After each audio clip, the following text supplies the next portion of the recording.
네, 오늘은 이제 다음 주는 종려주일이고 또 사순절 기간이고 우리가 특히 이 고난, 예수님의 고난을 앞두면서 오늘 여러분과 함께할 말씀은 거꾸로 흐르는 은혜의 패러다임에 대해서 우리가 한번 생각해 보고자 합니다. 사람들은 무엇을 자랑하고 사는가?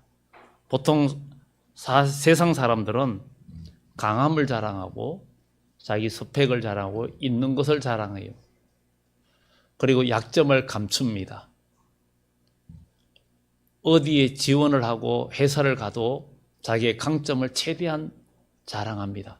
나는 이런 능력이 있고, 또 세상에 지도자들이 세워질 때도 나는 이런 능력이 있고 이런 실력이 있다. 나는 경험이 많다. 이런 것들을 최대한 자기를 자랑합니다. 그것을 보고 사람들이 저 사람 능력이 있어. 그러면서 그 사람을 뽑아주려고 합니다. 그런데 기독교에는 역설적으로 반대로 나가는 것을 보게 됩니다. 이 세상에서는 뭔가 있어 보여야 인정을 받고 또 있어야 대우를 받습니다. 그런 말도 있잖아요. 입은 거지는 얻어먹어도 벗은 거지는 못 얻어먹는다는 그런 말까지도 생겼잖아요. 그런데 우리 기독교에서는 그 반대의 모습을 보게 됩니다. 오히려 약한 것을 자랑하는 그런 일들이 복이 되는 것을 우리가 보게 됩니다. 우리 주님은 이 땅에 오셔서 가장 낮고 약한 자리로, 가장 고난의 자리로, 낮은 자리로 오셔서 영광이 되고 빛이 되고 만민을 살리는 복의 시작점이 되셨습니다. 그분은 그가 찔리고 그가 고난당하고 그가 어려움당함으로 우리에게 생명이 되고 복이 됐다는 거예요. 제가 목회를 하면서 오래전에 어떤 분이 이렇게 지하에 사는데 한 번 신방을 가려니까 오는 걸 허락을 안 하는 거예요. 그래서 목사님 같으면 우리의 이런 사정을 어떻게 알겠고 이렇게 누추한 곳에 또 이렇게 어렵게 사는데 오면은 자기의 삶의 모습이 보여지는 게 좀 싫어서 그래가지고 한동안 못 갔어요. 근데 그분이 병원에 입원했을 때 우리 교회 이제 허락을 받고 가서 우리 교회 몇몇 분들이 가서 그 집을 수리해 드렸죠. 보일러 새로 놓고 뭐 그냥 도배까지 다 새로 하고 그런 일이 있거나 하니까 나중에 그 자녀가 그냥 울보고 아버지 같아 이런 얘기를 하기도 했는데요. 그런 얘기를 했어요. 나중에 저희가 학교 다닐 때 저희 부친은 농촌에서 목회를 하고 그러기 때문에 정말 찢어지게 가난했다. 교회에서 사례비는 나오는 것도 거의 없었다. 농촌에 뭐 돈이 있습니까 옛날에. 그러다 보니까 저는 목회 이 길을 가려고 한 게 아니라 다른 길을 가다가 결국은 소명받고 이 길로 왔지만 정말 배고픔을 많이 저도 겪어보았고 그리고 보일러 없는 방에서 학교 다닐 때 그냥 계속 알바하면서 학교를 다니고 또 노동, 그 다음에 용산시장에 그 밤에 집 날라주고 밤에 가서 일을 하고 그래도 다른 사람들은 웬만한 사람들은 가면은 끈질기게 못합니다. 너무 힘들고 졸리고 그러니까. 근데 저희는 한 번도 거기에 뭐 힘들다 하지 않고 할 수 있었고 어떻게 몸살도 안 나더라고요. 근데 아침에 집에 갈 때는 버스에 자리를 못 잡으면 너무 졸려가지고 그 손잡이를 잡고 있다 손잡이를 놓치는 적까지 있는 그런 일들도 다 겪어보면서 학교 다닐 때 배고픔도 그야말로 라면이 주식이 되고 밥이 그야말로 간식 아니면 주일날 교회 가면 밥 먹는 것이 잔치 같은 느낌일 때도 있었기 때문에 그때 이제 속을 버려서 97년도에 위수술을 받기도 했습니다. 그때 위를 80% 잘라내고 지금 이제 29년 됐는데 그런 배고픔도 조금이나마 겪어봤기 때문에 그런 부분들을, 왜냐하면 학교 다닐 때 방이 너무 추워가지고 이불 덮고 자지만 머리맡에 있는 물이 얼어도 추운 줄 모르고 그렇게 지낸 적도 있었기 때문에 그렇게 어렵게 사는 분들을 보면은 뭐 어떤 다른 마음보다도 같은 마음이 생기면서 기도하게 되는 그런 것들을 겪었는데, 목사님이 이런 거 아시겠습니까? 이렇게 할 때는 정말 제 마음이 어떤지는 여러분들이 아시겠죠. 그런데 우리 주님은 정말 이 세상의 모든 인류의 마음을 다 이해하시고 다 담당할 수 있는 그 혹독한 고난과 수치까지 다 겪으신 분이 바로 예수 그리스도예요. 그렇기 때문에 주님 앞에 우리의 모든 것을 아뢰면 주님은 우리의 사정을 아시고 우리의 아픔도 아시고 여러분 속의 괴로움도 다 아시는 분이 바로 우리 주님이세요. 그래서 누구든지 마음속에 근심 있는 사람은 다 예수께 아뢰라 그랬잖아요. 그런 주님을 오늘도 여러분 만나기를 예수 이름으로 축원합니다. 많은 사람들이 교회에 오면 뭘 자랑하는가? 어떤 사람들은, 세상 사람들은 돈이 있는 거 자랑하고 출세한 거 자랑하고 능력 있고 잘 되는 걸 자랑해요. 이거는 전형적인 세상적인 사람들의 자랑거리. 거기에는 다른 사람들에게 상대적으로 열등감이나 상대적으로 다른 사람에게 아픔을 주기도 합니다. 그런데 오늘 여기 바울의 자랑은 그렇지 않습니다. 바울의 자랑은 전혀 다른 방향으로 흘러가고 또 바울이 제시하는 그리스도인의 새로운 자랑은 뭔가? 하나님의 은혜가 어디로 흐르는가? 시골에서 농사 지으면서 논에 물을 대면 아니면 또 고랑을 파고 물을 흘려보내면 낮은 곳으로 흘러갑니다. 하나님의 은혜는 올라가는 게 아니고 거꾸로 내려옵니다. 낮은 곳으로 흐르게 되어 있습니다. 물이 낮은 곳으로 올라가듯이 하나님의 은혜는 거꾸로 내려갑니다.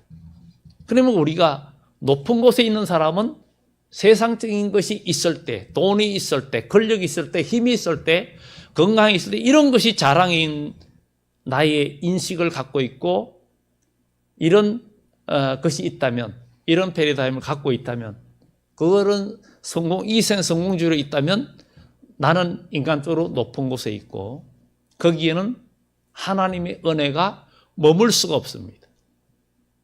비가 오면 산꼭대기에 물이 머무는 게 아니라 아래로 내려옵니다. 바로 하나님의 은혜는 이렇습니다. 세상의 은혜와 복은 높은 곳이라고 말합니다. 더 많이 가지고 더 강해지고 더 있어 보이고 화려한 가문이나 학벌 이런 것들이 생각을 하기도 합니다. 그런데 바울은 전혀 다른 은혜의 방향을 제시합니다. 그는 자기가 많이 굶주렸고 얼마나 약한 존재인지, 자기는 육신의 가시 질병도 있어가지고 자기가 정말 보잘것없다. 이사야 53장에 우리 주님의 모습을 이야기합니다. 그는 고운 모양도 없고 아름다운 풍채도 없고 흠모할 만한 아무것도 없다 그랬어요. 그는 멸시를 받고 아무도 그를 기이 여기지 않았어요. 교회에서도 그렇습니다. 어려움과 고난과 역경 가운데 삶까지도 어렵고 환경까지도 어려운 그런 삶을 사는 사람 보면 저 사람 복이 없네 이럴 수 있어요. 아프거나 괴로움이 많고 환난이 많은 사람 보면서 저 사람 복 받아야 되는데 아니에요. 지금 그분이 우리가 알지 못하는 하나님과 관계 속에서 영적인 교통을 하는 수가 있다는 거죠. 이것을 누가 아느냐 이것이. 고난과 역경 속에서 하나님과 교통하며 정말 그 마음속에 그 남이 보기에는 정말 질그릇같이 깨졌지만 진짜 그 속에는 보화를 가진, 질그릇의 보화를 가진 하나님의 백성이 있다라는 거예요. 저기 켄터키 기법이라는 그런 말이 있습니다. 그러니까 켄터키 기법이라는 그게 뭐냐면 그 좋은 도자기, 아주 고급 도자기가 깨졌을 때 그걸 버리지 않고 거기에다가 옷과 그다음에 옛날 옷상도 나왔잖아요. 옷이라는 거 나오는데 그걸 접착제로 해서 거기에 금가루를 섞어가지고 그 도자기를 다 붙인다는 거예요. 그래가지고 원래 모양으로 완전히 복원을 해놓으면 그 깨진 사이로 깨진 그것으로는 이게 금가루가 붙어 있기 때문에 보기도 좋고 가치가 굉장히 올라간다는 거예요. 그 깨진 그래서 사람들이 그 깨진 그 틈 사이로 비쳐나는 그 금을 보고 그 가치와 빛을 바라는 그것이 어떤 가치가 이루 상상할 수 없는 비싼 도자기로 탈바꿈합니다.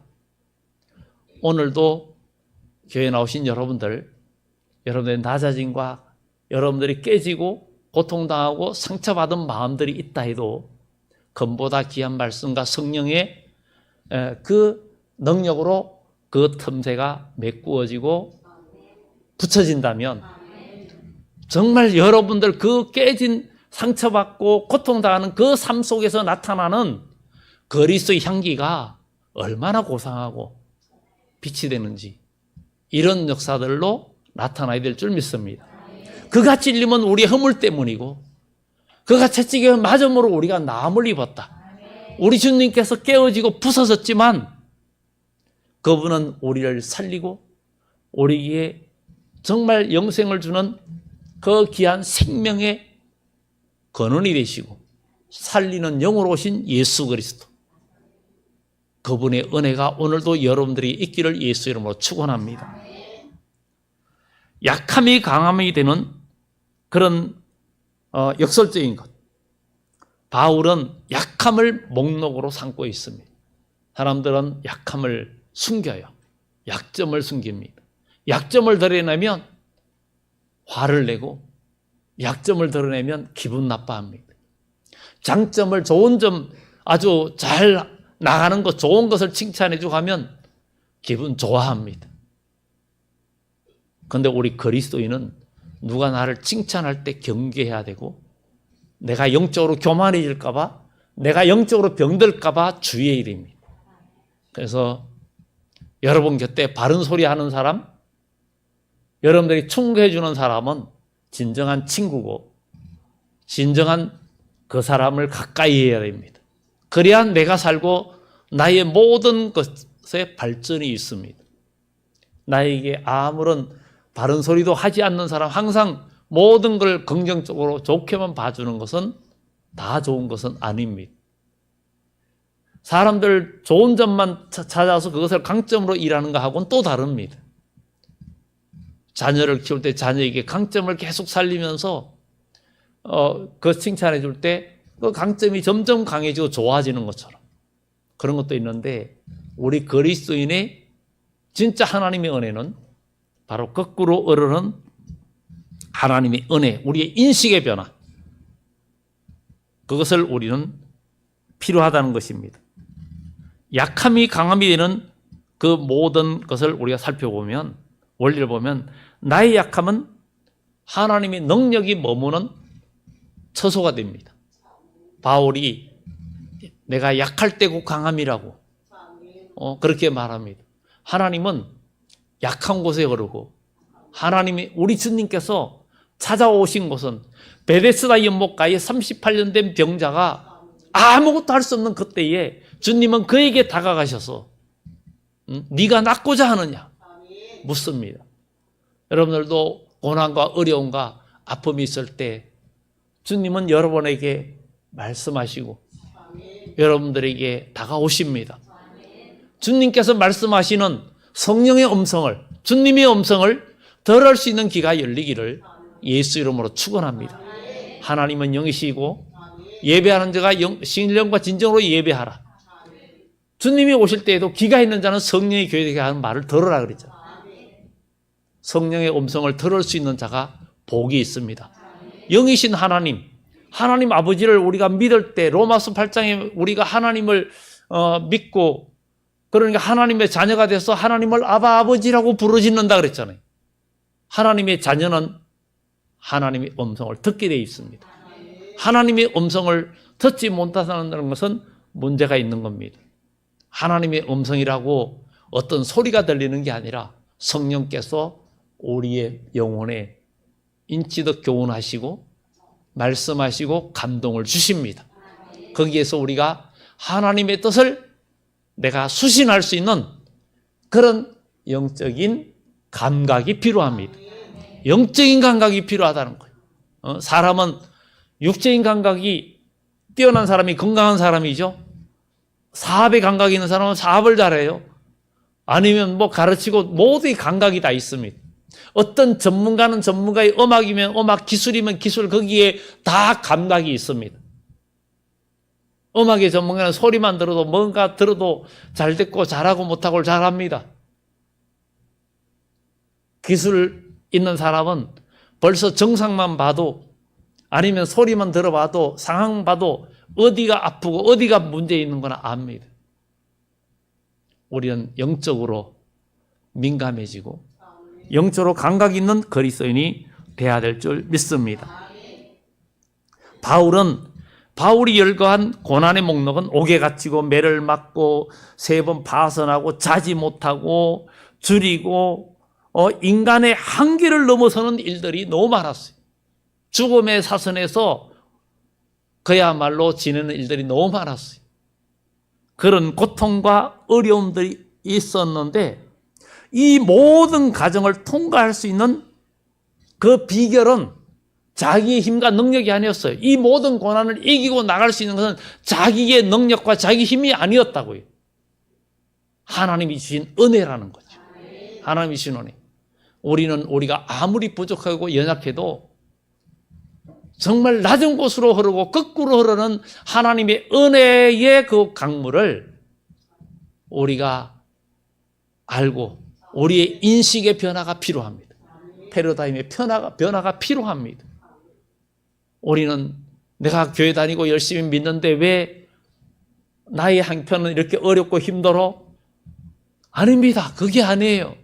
고난과 역경과 어려움이 있을 때 그것을 받아들이고 피할 수 없다면 받아들이라 그랬잖아요. 그리고 피할 수 없으면 즐기라 그랬어요. 하나님, 고난이 변장된 축복임을 알게 해달라고. 성경에 많은 믿음의 조상들이 혹독한 고난 속에서 하나님을 만났어요. 요셉이든 모세든 다윗이든 그 많은 고난, 시편을 봐도 다윗의 구구절절이 그 부르짖고 하나님께 호소하는 내용들을 보세요. 그가 고난이 없었던 하나님과 그런 친밀한 교제가 없었습니다. 오늘 우리도 우리의 약함과 그 고통이 하나님의 은혜가 머무는 장소. 내 잔이 가득 차 있으면, 내 속에 인간의 생각이 가득 들어 있으면 하나님의 은혜가 들어올 틈이 없습니다. 왜냐하면 내가 뭔가 할 수 있고, 교회에서도 내가 뭔가 할 수 있고, 내가 뭔가 내 실력을 발휘할 수 있고, 이런 것들을 내가 생각하고 있으면 하나님의 영광은 나타나지 않습니다. 내가 있어도 하나님의 뜻을 항상 기억하면서 하나님, 나의 작은 이 재능이 하나님의 뜻에 쓰임받기를 원합니다. 쓰임받기를 원합니다. 하나님의 영광을 가리지 말고 공동체에서 하나님의 영광만 나타나고 쓰임받기를 원합니다. 내 실력이 드러나는 게 아니라, 내 능력이 드러나는 게 아니라 하나님의 능력에 내가 쓰임받는 것. 이게 정말 우리가 추구해야 할 그런 우리의 신앙의 자세라고 생각이 됩니다. 우리의 약함을 고백하고 비울 때 그 빈 공간에 언젠가 비움으로 채워지는 그 40의 숫자의 신비에 대해서 언젠가 말씀을 드렸어요. 사람은 마음이 비워질 때 처음에는 어떤 욕망에 사로잡혀 열심히 뭔가 하다가 사업에도 투자하다가 나중에 다 잃고 나서 나중에 하는 말이 내가 홀렸나 봐. 제정신이 돌아서 내가 미쳤나 봐. 내가 뭔가 눈을 잘못 봤나 봐. 이렇게 말하기도 합니다. 사람은 낮은 자리에 오면 비로소 자기가 그것을 알게 되는 때가 많습니다. 우리는 이것을 보면서 낮아질 때 하나님의 능력이 채워지는 이런 것, 여러분의 삶에 결핍과 약함이 있습니까? 그 깨진 틈이 있습니까? 내 마음을 비울 때 하나님의 금보다 귀한 말씀과 성령의 능력이 그 깨진 틈을 메꾸어주고 빛나는 인생이 된다는 거죠. 이게 하나님의 능력이고 하나님의 은혜고, 그래서 내가 깨어졌을 때 나의 약함을 하나님 앞에 알고 기도할 때 그 아픈 공간을 채워주시는 분이 예수님이세요. 그래서 예수님께서 수고하고 무거운 짐 자들아 다 내게로 와라. 다 내게로 와라. 내가 너를 쉬게 하겠다. 나는 마음이 온유하고 겸손하고 온유하다. 나의 멍에를 메고 내게 배우라. 우리 주님은 약한 자들, 없는 자들, 아픈 자들, 꺼져가는 등불 절대 무시하지 않는 분입니다. 그런데 우리 속에 아직도 남의 약함과 남의 약점을 무시하거나 내가 너보다 더 낫다? 바리새인이죠. 내가 너보다 더 잘해? 바리새인의 기도의 모습이죠. 그런 마음이 내 마음에 조금이라도 있다면 거기에는 거꾸로 흐르는 하나님의 은혜가 없습니다. 세리는 주여 나는 죄인입니다. 나는 죄인입니다. 고개를 들지도 못하고 하나님 앞에 통곡을 하잖아요. 그에게 하나님의 은혜는 흘러 들어가는 거예요. 오늘도 여러분 교회에서 여러분들의 장점과 인생의 장점을 자랑하는 자리가 아니라, 여러분 병원에 가면 의사 앞에서 뭐를 이야기합니까? 약한 것만 얘기하잖아요. 아픈 것만 얘기하잖아요. 나 어디가 아픈 것 같아요. 어디가 안 좋아요. 그러면 의사가 진단하잖아요. 의사 앞에 가서 나 괜찮아요. 아픈데도 안 아파요. 그러면 의원이 필요가 없죠.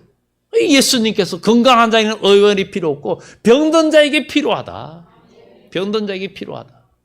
오늘 여러분 마음속에 근심 있는 사람 주님께 다 아뢰라 그랬잖아요. 그러면 주님은 우리의 약함을 다 담당하시고 우리의 질고를 졌고 우리의 질병까지 다 담당하신 그 주님께서 우리를 고쳐주시는데 영생하도록 고쳐주신다는 거예요. 그래서 주님은 나를 믿는 죽어도 살고 무릇 살아서 나를 믿는 영원히 죽지 않는다. 이게 우리의 소망이 돼야 되지 않겠습니까? 그런데 육신에 뭐가 없다고, 육신에 뭐가 어렵다고 여러분 낙심하고 절망할 게 아니에요. 이 세상에 있는 것들은 육신의 정욕과 안목의 정욕과 이생의 자랑인데 이 세상도 정욕도 다 지나가지만 하나님의 뜻을 행하는 이는 영원히 간다고 요한일서 2장 17절 이하에 말하잖아요.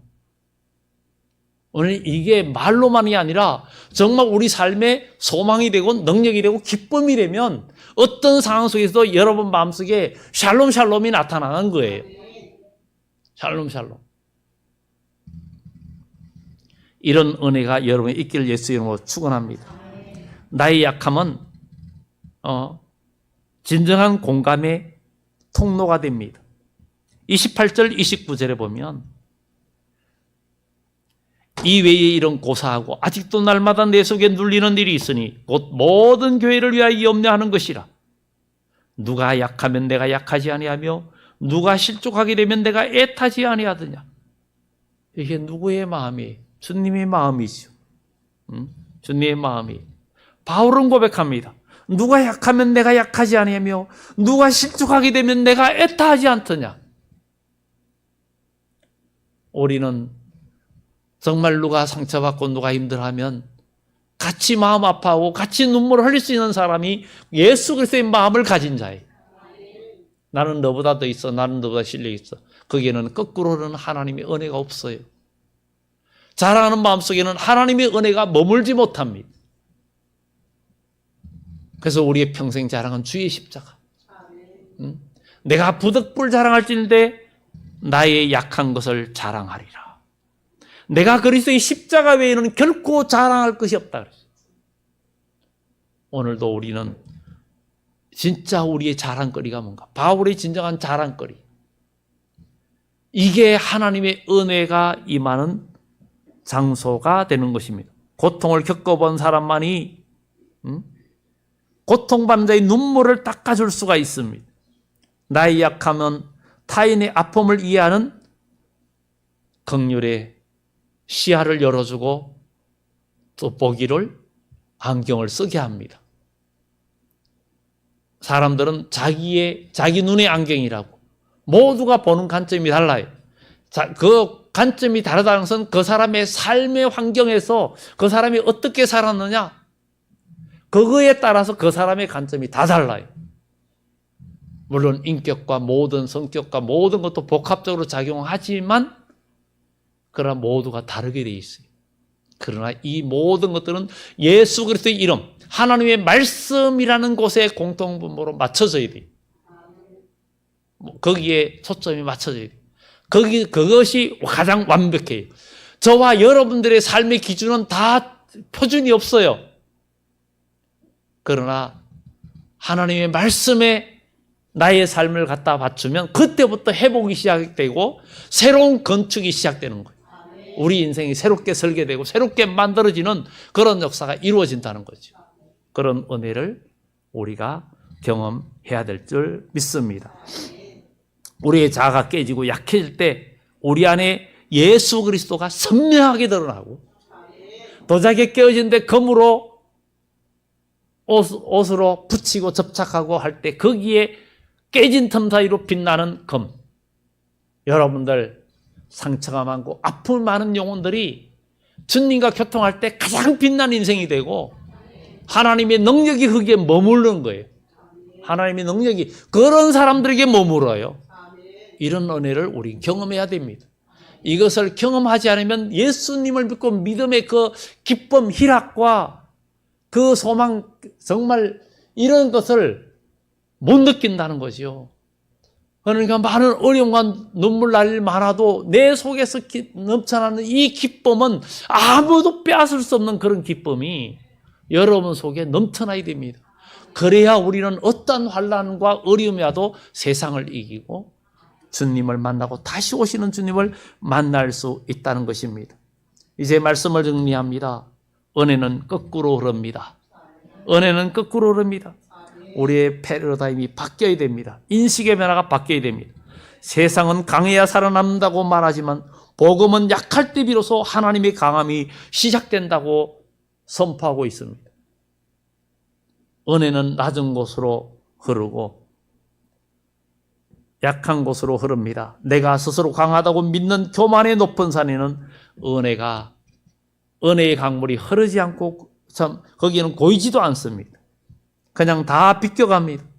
그러나 나는 아무것도 할 수 없다고 가장 낮은 곳으로 낮아지면 하나님의 은혜의 강물은 거기에 넘치게 됩니다. 여러분들의 약점을, 여러분들의 약한 것을 부끄러워하지 말아야 됩니다. 우리의 절대 부끄러워하면 안 됩니다. 평양 장대인 교회에서는 정말 그 길선주 장로, 나중에 목사가 됐죠. 자기가 잘못한 것, 친구의 죽음, 그가 돈을 맡아가지고 자녀를 돌봐야 되는데 그 돈을 횡령하고 했던 것을 장로라면서. 그런데 부흥회 때 그가 회개하면서 고백할 게 있다고, 내가 친구의 돈을 자식을 돌보는데 다 쓰지 않고 제가 중간에 횡령했습니다. 다 갚겠습니다. 얼마나 부끄러운 일이에요. 그런데 많은 사람 앞에서 그 얘기를 했어요. 그러니까 사람들이 모두가 통곡하면서 모두가 회개의 눈물을 흘리면서 부흥의 역사가 시작됐고, 그 낮아질 때 하나님의 은혜가 거기에 넘쳐났고 성령의 능력이 역사했습니다. 우리는 교회 와서 내가 고상하고 나의 약점을 감추고 포장하는 자리가 아닙니다. 서로 약함을 고백하고 서로 너희가 병 낫기 위해서 서로 아뢰라 그랬어요. 그러면 우리 하나님은 역사해 주신다 했습니다. 이제 여러분의 약함을 부끄러워하지 말고 겸손히 하나님 앞에 내어놓으면 그때 비로소 세상을 이기는 진짜 강함, 하나님의 능력이 우리 삶에 시작될 것입니다. 나의 약함은 하나님의 능력이, 하나님의 그 강력한 파워, 그것이 여러분 인생의 로그인 되는 그 시작점이에요. 이것이 얼마나 중요합니까? 여러분의 이력서에, 여러분의 이력서, 바울의 이력서입니다. 이게 여러분의 이력서에 예수 그리스도를 위해서, 하나님의 나라를 위해서 여러분들이 눈물 흘리고 고난당하고 수치당하고 한 이런 이력이 하나님의 은혜의 강물이 흐르고 하나님 나라의 상급이 되고, 요한계시록 7장 19절 이하에 주님 앞에 섰을 때 주님께서 그들의 눈물을 닦아주시고 생명수 강가로 인도하시는 그 축복이 오늘도 예배하는 여러분들의 삶에 온전히 나타나는 은혜가 있기를 예수 이름으로 축원합니다. 기도합니다.